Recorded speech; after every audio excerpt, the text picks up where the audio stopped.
The man who made Clint Eastwood a star tried to kill him on camera. Sergio Leone built him from a nobody into the most famous face on earth, then wrote a scene to gun him down in the first 10 minutes of his next film, dead before the title hit the screen, so the world would know Eastwood's era was over. Eastwood looked at the man he owed everything to and refused to die. They never worked together again. For 20 years, neither one said what really happened between them. When the answer finally came, it wasn't a fight or a confession. It was 4 words. And to this day, the two of them tell completely different stories about the night it fell apart, and only one of them can be true.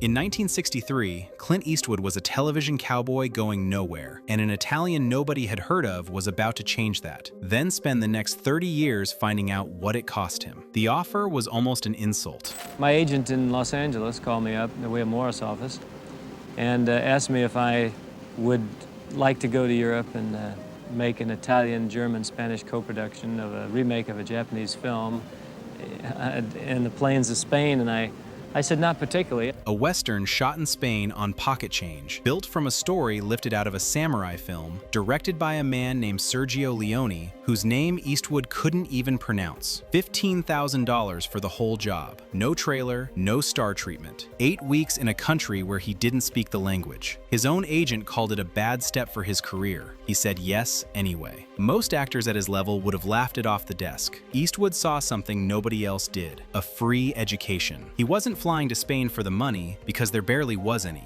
He went to watch how a movie got made when nobody had a budget and nobody back home was watching. What he found in 1964 was chaos held together by instinct. Whatever language they spoke, they spoke. They didn't care if there were extraneous noises. Like you say, oh, the camera is making a little noise. They didn't care about that, just as long as the picture was clear. Leone's English barely existed, so he directed through mime, through watch me, through a translator relay that turned every instruction into a guessing game. Left without real direction, Eastwood did his own thing, and Leone, watching the monitor, kept all of it. 2 men who could barely hold a conversation were building something out of pure image, and neither needed words to know it was working. They shot in the dust and heat of Almeria, a Spanish desert standing in for the American frontier, on a film that cost $200,000. When A Fistful of Dollars opened that September, it detonated. Audiences who'd never cared about an American TV actor suddenly knew his face, the squint, the poncho, the refusal to say a word he didn't need to. Eastwood didn't smoke, but he did favor those little dark, smelly cigars. That and the squint in the Spanish sun and his extraordinary face created a kind of icon. But the fame wasn't the lesson. The lesson was the math. Eastwood had just watched a film get made fast, cheap, and completely outside Hollywood's rules, and conquer Europe anyway. And buried in that knowledge was the exact reason he'd one day walk away from the man who made him. A reason he wouldn't put into words for 60 years. Leone had a theory about Eastwood that nobody else in the room believed. The studios back home saw a serviceable TV actor, a tall man with a flat voice who'd never carried a feature. Leone saw a face. He saw what that face did when it did nothing. The stillness, the refusal to perform. The way Eastwood could hold a frame a beat too long and make an audience lean in instead of look away. Other directors wanted their leads to act. Leone wanted his to wait. He said it himself years later, and it's colder than you'd ever expect from the man who made Clint Eastwood famous. I needed a mask more than an actor. Sergio, one good thing he was great with faces. He always got really good faces. He was very, very detail-oriented when it came to casting. Back then, Eastwood had only 2 facial expressions, with the hat and without the hat. Read that again. The director everyone credits for discovering Eastwood didn't think he'd found a star. He thought he'd found a prop with a good jaw. And it worked. A conventional Western hero explained himself, talked, reasoned, telegraphed every feeling for the cheap seats. Eastwood did the opposite. Leone built entire sequences around a man saying nothing. The camera crawling across the squint, the unlit cigar, the hand hovering near the holster, until the silence did more work than a page of dialogue. The less Eastwood gave, the more the audience filled in. Part of that was philosophy. Part of it was that the 2 men couldn't talk to each other anyway. Sergio didn't speak any English, and I didn't speak any Italian when I first went over there.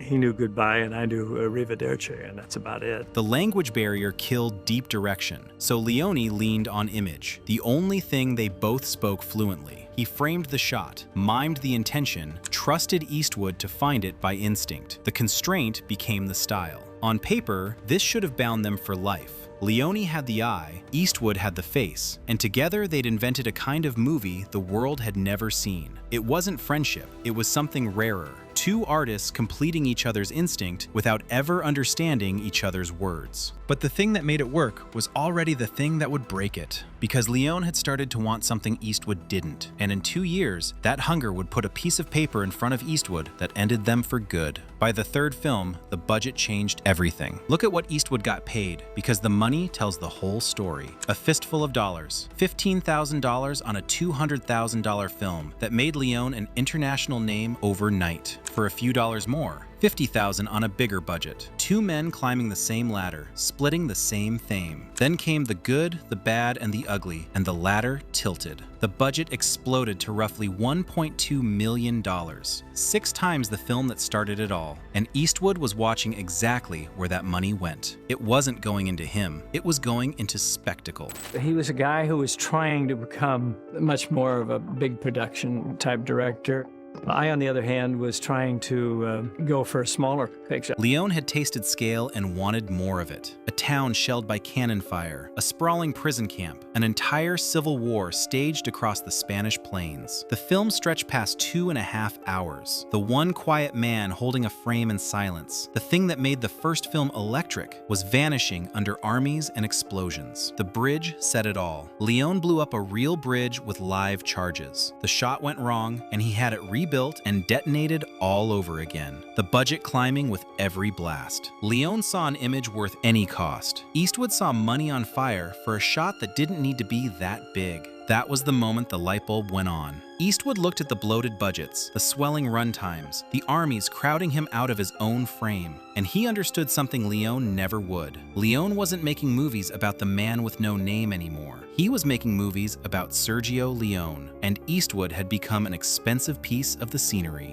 Sergio loved long pictures. To me, I don't mind a long picture if you've got a lot of story. But if you're just telling a long picture to produce more production value, I think you can shorten some of that down. The math was insane to him. Why burn a fortune on cannon fire when one close-up did more? So while the world fell in love with the masterpiece they'd made, nearly $40 million at the box office, Eastwood had already decided. He was done climbing someone else's ladder. He said nothing to anyone. He just started quietly building his own operation, under a strange name, designed for one purpose, so no director would ever crowd him out of his own movie again. That name was a private insult and a promise. The name was Malpaso. In Carmel, where Clint lives, there's a creek called the Malpaso Creek. And it's that simple. He took the name of that creek for the name of his company. In Spanish, it means bad step. That was Eastwood's joke, and it cut deep. When he'd taken the Leone job in 1963, his own agent had warned him it was a bad step. A washed-up TV cowboy chasing scraps in a country that couldn't pay him. So when Eastwood built his empire on the fortune that bad step earned him, he named the whole thing after the insult. Every film he'd ever make would carry a quiet middle finger to everyone who said the gamble was beneath him. He set it up in 1967, and the timing was everything, because that was the exact moment the ground shifted under both men. For 3 years, the trilogy had only conquered Europe. America hadn't seen a single frame, held up by a copyright war we'll come back to. Then, in 1967, all 3 films hit the United States at once, and the country lost its mind. As late as 1968, a columnist could still write that the average person was asking, "Who's Clint Eastwood?" Months later, nobody was asking. That flipped the power overnight. As long as the films played only in Europe, Leone was the engine and Eastwood was the passenger. The second American money started flooding in, Eastwood didn't need Leone at all. He had his own fortune, his own company, and a face the entire world suddenly wanted. The $15,000 prop was now an industry of one. He proved it instantly. I was offered a film called Hang 'em High, delved into pros and cons of capital punishment, and had a little bit more substance to it than some of the characters I've been playing. Malpasso's first film, Hang 'em High, paid Eastwood $400,000 and 25% of the profits, meaning he made more money owning his movie than Leone had ever paid him to star in a masterpiece. It opened to the biggest weekend in United Artists history to that point, bigger than any James Bond film. And then he made the cleanest statement of all. Eastwood had spent late 1966 and most of 1967 trapped in a dubbing booth, re-recording dialogue for the English versions of Leone's films, doing endless interviews, treated as the product instead of the owner, and by every account, quietly seething. He swore he'd never feel that small again. From that point on, with one stray exception, he would never again make a movie that wasn't his. That this was a man who was unlimited in terms of being an actor, a producer, and a director. He had the money, he had the power, he could say no to anyone, which is precisely when Sergio Leone came back with the most disturbing offer of his career, and the moment the whole story turns. The offer was an execution, and Eastwood was being asked to play the corpse. Leone had decided he was finished with westerns. He'd said everything the genre let him say, but Paramount dangled something he couldn't refuse, a massive budget, and Henry Fonda, his idol since childhood. So he came back for one last picture, and he wanted to open it by killing the past on screen. Here's what he had in mind, in his own words.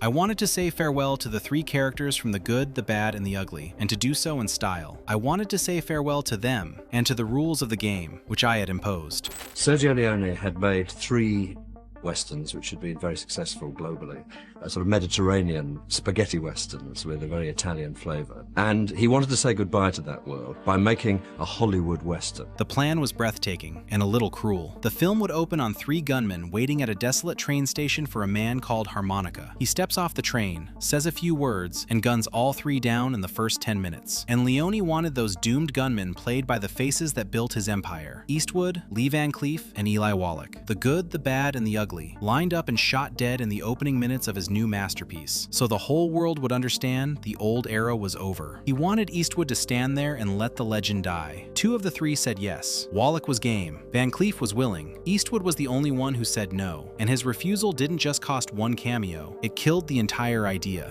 Wallach agreed to do it. Van Cleef was too busy, his career now revitalized by Leone, but Eastwood, having issues with Leone and not wanting to work with him again, turned it down. As Leone put it, once Clint walked, there wasn't any point in using Lee Van Cleef and Eli Wallach. The whole symbolic funeral collapsed on a single word from the one man it needed most, and Eastwood wasn't done. Leone offered him the actual lead, Harmonica, the soul of the picture. Eastwood passed on that too, for a reason the record states flat out. He was no longer interested in working with Sergio Leone. The man who made him wanted him for the most ambitious film of his career, twice over, and twice Eastwood shut the door in his face. Now here's where it gets strange. Leone told this story for the rest of his life. Eastwood tells it differently. In at least one account, he flatly denies he was ever offered the opening at all. So either Leone reached out to bury the past with his old star's blessing and got rejected, or the wound Leone nursed for decades never even happened the way he remembered. 2 legends, 2 versions, one silence in the middle that neither would explain. Whatever the truth, the result was the same. Harmonica went to Charles Bronson, who had turned down The Man with No Name in A Fistful of Dollars years earlier, the role that made Eastwood instead.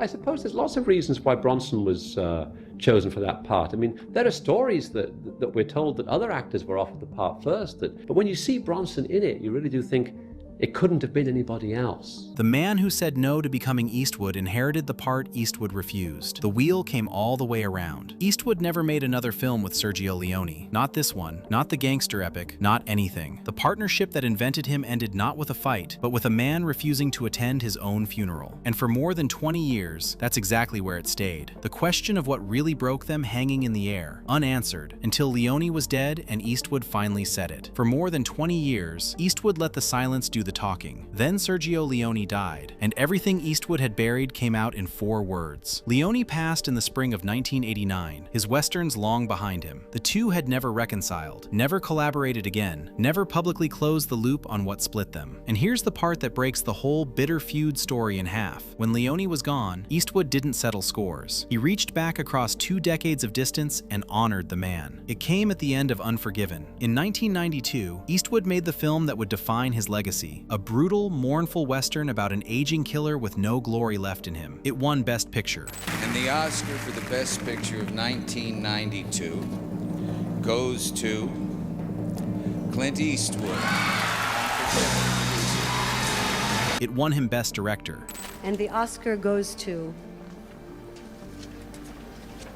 Clint Eastwood for Unforgiven. And it was, quietly, a demolition of the very myth Leone had built around him. The man with no name, stripped of his cool, shown as a haunted old man who flinches at the violence he once made beautiful. Eastwood had spent his career as the icon Leone invented. With Unforgiven, he took that icon apart on screen, and when the credits rolled, 4 words appeared, dedicated to Sergio and Don. Sergio Leone and Don Siegel, the 2 directors Eastwood always named as the men who taught him everything. The mentor he'd walked away from in the 60s, and the mentor who shaped his American career, folded into a single line at the end of his masterpiece. The man who refused to attend the funeral of his own legend had just dedicated the dismantling of that legend to the man who created it. What would you tell Sergio if he was here today? You know, like, thanks for the memory.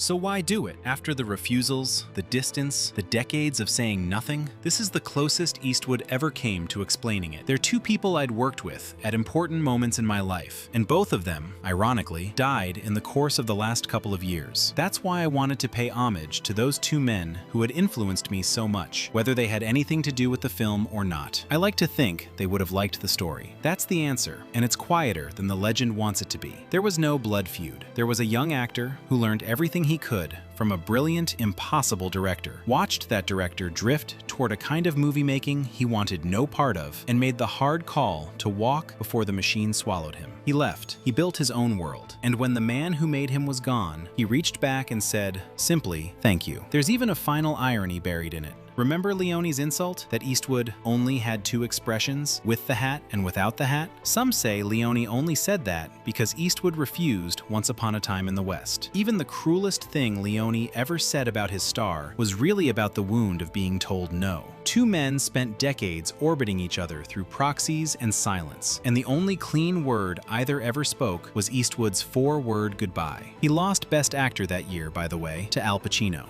And the Oscar goes to Al Pacino in Scent of Women. But the man once dismissed as a wooden cowboy in a cheap Italian Western walked out of the Dorothy Chandler Pavilion with the 2 biggest awards of the night for a film dedicated to the director who made him. So what really went wrong between Clint Eastwood and Sergio Leone? Nothing did. That's the secret the title never tells you. No screaming match, no betrayal, no scandal worth a headline. Leone found a TV cowboy willing to work for $15,000 and a Mercedes, turned him into the most famous face on earth, and made himself a legend doing it. Then the legend got hungry for scale, and somewhere under the armies and the explosions, the one quiet man at the center stopped being the point. And that's the thing Leone taught Eastwood without ever meaning to. Every cannon blast, every bloated budget, every crowd that shoved Eastwood out of his own frame was teaching the same lesson. The man who controls the money controls the picture, and the star who doesn't is just a mask the director hires. Eastwood learned it on a bridge in Spain. Leone spent a fortune to make himself immortal. Eastwood watched and swore he'd never pay that price. He'd own the camera instead. So he walked. He turned down the man's masterpiece twice. He built an empire on a joke about a bad step. He became the most powerful filmmaker in Hollywood, while the genius who discovered him spent his last years a director for hire to the studios that bankrolled his spectacle. And the cruelest part of all? The student was right. Leone died chasing budgets. Italian film director Sergio Leone died of a heart attack in Rome today at the age of 60. Eastwood is 96, still making films, still the only man who has ever owned Clint Eastwood. That's what he finally explained, not with a confession, but with 4 words on a screen and 60 years of saying no. The answer was never hatred, and it was never a grudge. The director who invented Clint Eastwood also taught him exactly why he should never need a director again. Leone just never knew he was teaching it. If you made it this far, hit subscribe for more untold stories from behind the camera. And tell me in the comments, was Eastwood right to walk away from the man who made him? Or did he owe Sergio Leone more than 4 words?